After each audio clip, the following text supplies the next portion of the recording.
Le 6-9 France Bleu Bourgogne.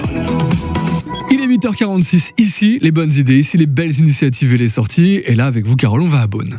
D'où vient-il? Du Nord vraisemblablement, mais d'où exactement? Tournai, qui étaient ses parents? D'où lui vient sa renommée bourguignonne? Comment d'ailleurs est-il venu de Tournai à Dijon? Son nom c'est Spicre, Spicard ou Sprigle?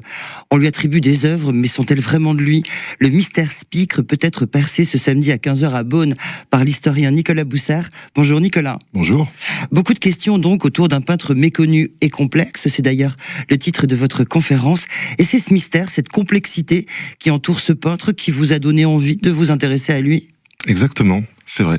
De quelle manière? De quelle manière? C'est-à-dire que, parallèlement à mes études à l'école du Louvre, quand j'étais encore étudiant, j'ai redécouvert la Bourgogne puisque ma famille y habite. Et Pierre Spicre, on le connaît vraiment à échelle locale encore un petit peu, mais sinon on a un peu oublié son nom, puisqu'on manque de documents à son sujet. Mais son nom flotte autour de la tenture de la vie de la Vierge à Beaune, qui est exposée chaque été dans le cœur de la basilique collégiale de Beaune, donc qui amène beaucoup de touristes. Et je me suis réintéressé à ce peintre. J'ai voulu savoir en fait exactement qu'est-ce qu'il en était finalement, puisque une tapisserie, c'est un processus un peu particulier puisqu'on a un peintre qui fait des cartons et après, les cartons sont tissés en tapisserie. Et donc, on disait que Pierre Spicre avait réalisé les cartons de cette tapisserie, mais en fait, c'est loin d'être aussi simple que ça, en termes de datation. Alors justement, avant de revenir sur cette tapisserie, d'où vient son nom? On lui attribue un père, Guillaume Spicre. C'est-à-dire que donc les deux sont localisés à Dijon vers 1460-70. Alors Pierre Spicre jusqu'en 1478, mais d'après le nom, c'est-à-dire que dans les archives, l'orthographe de ce nom est un peu changeante. C'est-à-dire que c'est probablement des gens qui viennent du Nord, de Tournai. Il faut savoir qu'à cette époque-là, Dijon, c'est une plaque tournante pour les artistes. Il y a des gens qui viennent d'Italie, d'Allemagne, mais surtout des Flandres, Ouais. puisque la Bourgogne, on rappelle qu'au XVe siècle, c'est beaucoup plus grand que la Bourgogne qu'on connaît actuellement. C'est-à-dire qu'au milieu du XVe siècle, on monte jusqu'à Bruges, on va à Bruxelles. Donc une circulation d'artistes très importante. Et d'après le nom, on pense que les Spicres viennent de la région de Tournai. À quel moment on a eu des doutes sur justement ces peintures, ces tentures murales qu'on lui a attribuées et comment les doutes sont arrivés?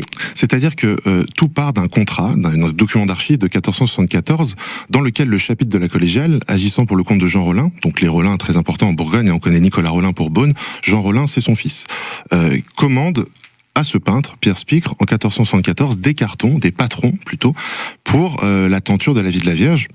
Mais le problème, c'est que la tenture a été tissée 25 ans plus tard. Or, et en plus, ce n'est pas Jean Rollin qui a été représenté dessus, mais un autre chanoine, Hugues Lecoq. C'est-à-dire que le premier questionnement, c'est de savoir pourquoi on a tissé cette tapisserie 25 ans après. Probablement parce qu'à l'époque, quand Pierre Spicre a réalisé les cartons, Jean Rollin a dû abandonner le projet ensuite, probablement parce qu'il devait avoir des soucis, notamment avec le pape, vers 1483. Donc c'est vers 1500 qu'un autre chanoine s'est dit, on va récupérer les cartons, les patrons de Pierre Spicre, pour les tisser, sauf qu'à la place de Jean Rollin qui devait se faire représenter sur les deux pièces de la tenture, je vais me faire représenter. Ce qui est normal, c'est lui qui finance le tissage. Mais la vraie question, dans un premier temps, c'était de savoir si véritablement Pierre Spicre avait réalisé des cartons pour des tapisseries ou tout simplement des grandes toiles peintes qui devaient être tendues dans l'église. Donc c'est-à-dire que tout au long du XXe siècle, ça a été un peu un débat d'historiens de l'art, et encore aujourd'hui, pour les tapisseries, on a quand même un peu plus de certitude puisque sur le contrat, notamment à la fin des années 90, on a découvert d'autres mentions qui semblent confirmer que c'était vraiment des cartons pour des tapisseries. Alors les cartons, dans vos cartons, qu'est-ce qu'il y a? Comment vous avez bossé concrètement sur ces mystères? Vous avez recherché des vieux documents, vous avez retrouvé des documents? Vous avez été où? Aux archives départementales, mais aussi à Tournai, peut-être en Belgique? Pas à Tournai, c'est vraiment à échelle locale. La première étape déjà, c'était de voir tout ce qui avait été fait au cours du XXe siècle, parce que beaucoup d'attributions à Pierre Spicre ont été faites au moment où on a redécouvert ce contrat au début du XXe siècle. Et donc, dans la première moitié du XXe siècle, beaucoup d'historiens de l'art se sont intéressés à ce sujet en formulant des attributions parfois un peu rapide, puisque au début du XXe siècle, on ne fait pas de l'histoire de l'art comme on en fait aujourd'hui. Parfois, c'est quand même un peu plus sentimental, plus rapide, sans se plonger vraiment dans des documents ou sans avoir de documents sous la main. Donc, l'important déjà, c'était de se départir d'anciennes attributions et de voir ce qu'il en est vraiment actuellement, puisque l'objectif maintenant, c'est de trouver de nouveaux documents pour faire avancer le dossier Spicre. Mais on en a sur lui, sur Pierre notamment. Allez-vous percer le mystère samedi? Alors, le mystère, c'est pas vraiment... On va pas vraiment le percer, le mystère, on va plutôt tout remettre à plat, et pour vraiment expliquer et dire ce qu'il faut pour avancer maintenant sur ce sujet.